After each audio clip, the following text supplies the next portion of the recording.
கர்த்தரின் சத்தம். கர்த்தருடைய நாமம் உயர்த்தப்படுவதாக. கிறிஸ்துவுக்குள் அன்பானவர்களே, இந்த நாளிலும் கர்த்தரின் சத்தம் ஒன்றை நாம் கேட்போம்.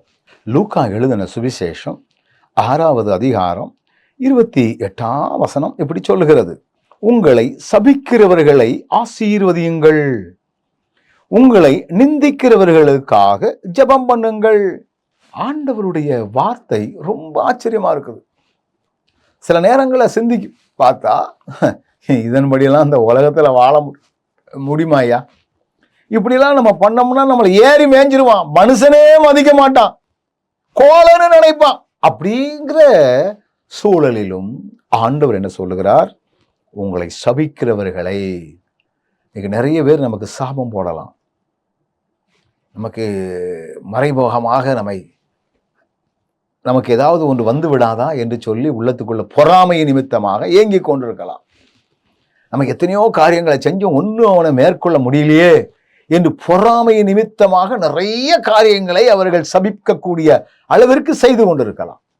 ஆனா ஆண்டவர் என்ன சொல்றாரு? ஆசீர்வதியுங்கள்.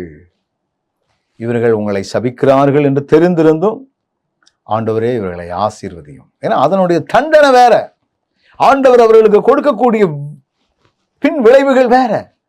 அப்படிப்பட்ட விளைவுகளால் அவர்கள் ஒருவேளை கடினமான பாதைகளுக்கு சென்று விடக்கூடாது.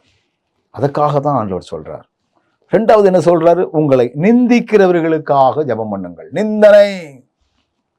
நிந்தனை, நமக்கு அவப்பேரை வரணுங்கிற ஒரு நிந்தனை, இல்லாத குற்றச்சாட்டை நம்ம மேல அப்படியே சுமத்துறது. எனக்கு தெரிந்த சிலர் இருக்கிறார்கள், ஒரு பொய்யான ஒன்றை உண்மை போல பேசி விடுவார்கள். நான் ஒருவனுக்கு பிடிக்கவில்லை என்றால் என்னை பற்றி இல்லாததையெல்லாம் உண்மை போல மற்றவர்களிடத்துல பேசி பிரச்சனைகளை உண்டு பண்ணி விடுவார்கள். ஆனா ஆண்டவர் என்ன சொல்கிறாரு? அப்படிப்பட்ட மக்களுக்காக நீங்க ஜெபம் பண்ணுங்க. ஒருவேளை நான் இதை ஏராளமான மக்களிடத்துல நான் அதை பார்த்து இருக்கிறேன். இப்பதான் பிரதர் உங்களை பற்றி இப்படி சொல்லிட்டு போனா, ஆனா அதே ஆள்கிட்ட நீங்க எப்படி பேசுறீங்க? இதுக்கெல்லாம் ஆண்டவருடைய பலன் வேணும், ஆண்டவருடைய கிருபை வேணும். ஆண்டவரே, நீர் சொல்லுகிற வார்த்தையின்படி சபிக்கிறவர்களை ஆசீர்வதிக்கவும் நிந்திக்கிறவர்களுக்காக ஜெபிக்கவும் தக்கதான பலனை தந்து நீர் எங்களை வழிநடத்தும். நல்ல ஆண்டவரே, கற்றுக் கொடுத்த செய்திகளைப் போல நாங்கள் செயல்பட நீர் எங்களுக்கு ஞானம் தாரும். இயேசுவின் நாமத்தில் ஜெபிக்கிறோம் நல்ல பிதாவே, ஆமென்.